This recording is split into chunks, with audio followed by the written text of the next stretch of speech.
사이다 무비튼. 시댁은 시어머니와 시할머니 두 분이서 살고 계신다. 시아버지는 남편이 중학생일 때 돌아가셨다고 한다. 시어머니 혼자서 아들 셋을 키우면서 어머님에겐 시어머니인 시할머니를 계속 모셔오신 걸 보면 존경심이 절로 생긴다. 하지만 남편의 외삼촌은 인간 말종이었다. 시어머니 친정은 외삼촌과 외숙모, 딸 이렇게 셋이 다인데 1년에 몇 번 설이나 추석, 특별한 일이 있을 때마다 외삼촌 댁에서 식구들이 모여서 식사 모임 비슷한 거란다. 실은 우리 남편은 이혼 경력이 한 번 있고 이유는 성격 불화라고 들었는데 외삼촌은 그 부분을 굉장히 못마땅해 했다. 못마땅해 하기보다는 남편의 전처를 굉장히 마음에 들어 했다고 한다. 다른 사람들이 없을 때 외삼촌은 괜히 나한테 와서 전처에 대해서 쓸데없는 말을 하는 경향이 있다. 하지만 남편과 시어머니, 다른 친척분들은 모두 나한테 잘해주시고 어쨌든 나는 후처니까 기분 나쁜 말 들을 정도는 각오가 되어 있었다. 그래서 외삼촌 때문에 가끔 기분이 상하는 일이 있어도 일일이 남편한테 말하지도 않았고 되도록 흘려들었다. 하지만 이렇게 계속 쌓이고 쌓이면 언젠가는 되돌려줄 날도 오려니 벼르면서 은근히 그날을 기다렸다. 작년 설날에도 외삼촌 댁에서 의뢰하는 연중 모임이 있었다. 화장실에 가려는데 1층은 누가 쓰고 있어서 2층 화장실에 가서 볼일을 보고 나오는데 외삼촌이 올라왔다. 다른 식구들은 다들 1층에서 먹고 마시는 중이었고 또 시작이구나 하고 있는데 충격적인 말을 들었다. 기분 나쁜 웃음을 지으면서 나한테 바싹 다가오더니 나랑 잠깐 재미 좀 보자 라고 하는 것이다.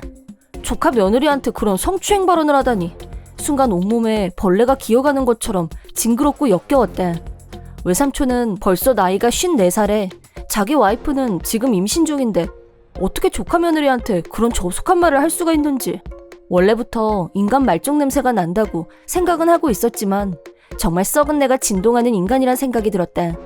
뭐라고요? 지금 그걸 말이라고 하세요? 라고 받아채고 재빨리 계단을 내려가려는데 진수 전초는 내가 하자는 대로 했는데 너는 튕기겠단 거냐? 라고 너무 놀라서 뒤를 돌아보자 내 어깨를 잡았고 계속 튕기면 계단에서 확 밀어버린다. 싫으면 나랑 방으로 가든가 라고 하길래 내가 당신 말을 들을 것 같아? 라고 대답하고 내가 먼저 계단으로 뛰어내렸다. 외삼촌 댁 계단은 중간에서 한번 휘어지기 때문에 구르다가 코너에서 멈출 거라고 미리 머릿속에서 계산을 했다. 외삼촌은 처음엔 좀 놀라는 눈치였다. 넘어지면서 큰 소리가 나자 남편과 시어머니를 비롯해서 온 식구들이 다들 놀래서 뛰어오는 걸 보고는 자기도 마치 2층에 있다가 소리를 듣고 놀라서 내려온 것처럼 걱정하는 척 연기를 했다. 제일 먼저 달려온 남편이 나한테 괜찮아? 무슨 일이야 대체? 라고 묻길래 외삼촌 쪽을 흘낏 쳐다보자 내 시선을 피해서 딴 곳을 바라봤다. 그 자리에서 바로 남편한테 사실대로 말할 수도 있었지만 내 나름대로 계획이 있었기 때문에 일단 얘기하는 걸 보류했다. 계단에서 굴러떨어진 걸 알고 모두들 다친 데는 없는지 걱정해 주셨지만 다행히 가벼운 타박상 정도에 그쳤다. 사실 나는 외삼촌이 볼 때마다 나한테 와서 불쾌하게 치근덕거리는 수작을 언젠가 반드시 안 갚음할 생각으로 외삼촌이 하는 문제성 발언들을 몰래 녹음기로 녹취를 해왔었다. 그리고 집에 와서 남편과 시어머니에게 꼭 해야 할 얘기가 있다고 말하고 방으로 들어가서 녹음기에 녹취된 내용들을 모두 들려드렸다. 빨리 말하지 왜 그동안 참았어? 이건 그냥 넘어갈 문제가 아니야. 내 이 자식을 그냥 넌 왜 여태 말을 안 했어? 두 사람한테 일단 야단부터 맞았다.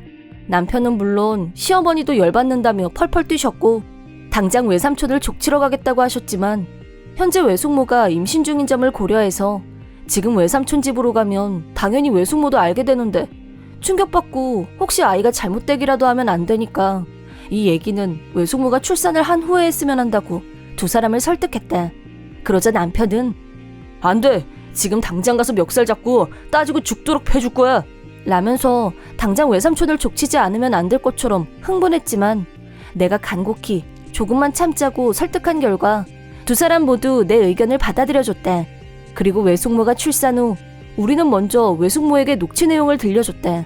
어찌됐든 간에 외숙모 입장에서는 치욕적일 수밖에 없는 내용이라 걱정을 많이 했었는데 외숙모는 다른 일로 의심을 하고 외삼촌의 불륜 증거를 수집하는 중이라고 말했다. 그래서 내 녹취록을 듣고 난 후 남편이나 시어머니 반응과 하등 다르지 않게 분노했고, 자기 입장에서는 이혼 재판에서 유리한 증거가 될 거라면서 반가워했다. 이것만 증거로 제출하면 이혼은 문제 없겠어 라면서 오히려 고맙다고 했다. 다음 단계는 남편이 나설 차례. 더 이상 거리 낄 것도 이것저것 잴 것도 없는 상황에서 외삼촌이 돌아오길 기다렸다가 이봐 아저씨, 남의 와이프한테 당신 뭔 짓 했어? 라고 하더니 위에 올라타서 인정사정 없이 두들겨 패줬다. 외삼촌은 잠깐만 제발 진정해! 라면서 남편 손아귀에서 벗어나려고 발버둥 쳤지만 남편은 학창시절 럭비를 했던 남다른 체력의 소유자로 지금도 체격은 어디 가도 빠지지 않는 사람이다. 멸치처럼 생긴 외삼촌이 남편한테 힘으로 당할 재간은 없었다. 나와 시어머니, 외숙모가 지켜보는 가운데 두 사람은 완벽한 승부차가 벌어졌고, 말려야 되나 싶은 생각이 들 정도여서 두 여사님 쪽을 봤더니 고소하다는 표정으로 내려다보고 계셨다. 남편은 나한테 얘기를 듣자마자 당장 끝장을 내고 싶었지만 나와 외숙모 때문에 참고 또 참는 동안 분노 게이지가 걷잡을 수 없이 상승. 마침내 폭주하고 말았다. 외삼촌이 말도 안 되는 조건으로 둘 중 하나를 선택하라고 했을 때 스스로 계단에서 굴러 떨어지는 방법을 택했지만, 만약 그렇게 하지 않았다면 정말 외삼촌이 나를 고의로 밀어뜨렸을 거고 잘못하면 죽었을 수도 있는 거라며 참을 수 없이 화가 났었다고 했다. 늘씬하게 두들겨 맞은 외삼촌에게 외숙모가 이혼해. 당신이 저지르고 다닌 불륜 증거들도 다 갖고 있어. 물론 위자료도 철저히 받아낼 테니까 그렇게 알고. 라는 말을 들은 외삼촌 표정은 영락없이 영혼이 가출한 꼴이었다. 남편한테 주먹으로 맞았을 때는 내가 말을 했으려니 하고 짐작이라도 했겠지만 외숙모 입에서 이혼이란 말이 나온 건 정말 예상 밖이었던 모양이었다. 그게 무슨 소리야? 아이가 태어난 지 며칠 되지도 않았는데? 그게 뭐 어쨌는데? 불륜도 모자라서 자기 조카 며느리한테까지 파렴치한 짓을 한 인간 말종하고는 단 1초도 더 부부로 있고 싶지 않아. 안 돼! 두 사람의 이혼 문제에는 굳이 우린 나서지 않았지만 외삼촌은 결국 이혼당했고, 친척들 모두가 외삼촌을 손가락질하자 사람이 헛개비처럼 변했다. 여자 문제 말고도 외삼촌은 온갖 친척한테 돈을 빌렸는데 빌리기만 할 뿐 갚는 꼴을 못 봤다고 다들 욕하고 흉보고 결국 아무도 외삼촌을 거들떠보지 않게 됐다. 물론 외숙모가 이혼을 생각하고 계실 줄은 직접 말하기 전까지는 전혀 모르고 있었지만, 이럴 줄 알았으면 기다리고 말 것도 없이 그날 당장 쳐들어가야 됐는데 라면서 여전히 분이 안 풀린 듯 화를 냈다. 특히 외삼촌이 나한테 했던 말이 도저히 용서가 안 된다고 했다. 물론 나도 외삼촌이 했던 말들은 생각할수록 화가 나지만 남편이 나를 정말 아끼고 있다는 게 느껴져서 기분이 좋았다.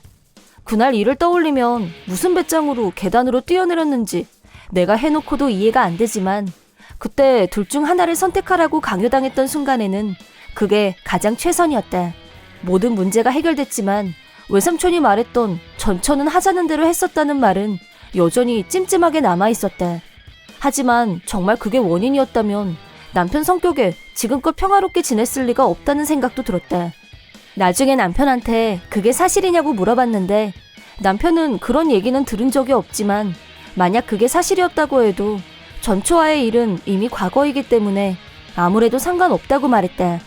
그 말을 들은 후 이 얘기는 더 이상 파고들지 않는 게 좋겠다는 생각이 들었고 더는 묻지 않기로 했다. 그리고 몇 달 후에 외숙모한테서 연락이 왔다. 위자료도 다 받았고 서류 정리도 다 끝나서 이혼 문제가 완전히 해결됐다는 연락이었다.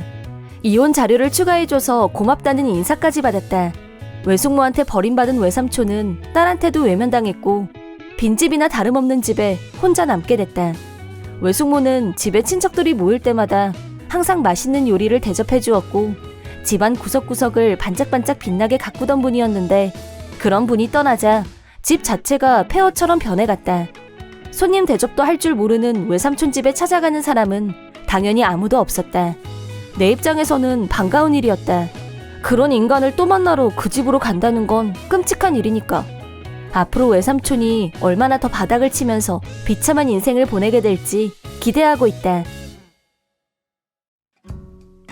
이번 영상 영상은 어떠셨나요? 재밌게 보셨다면 구독, 좋아요에 댓글까지 달아주시면 감사하겠습니다. 그럼 다음 영상에서 만나요.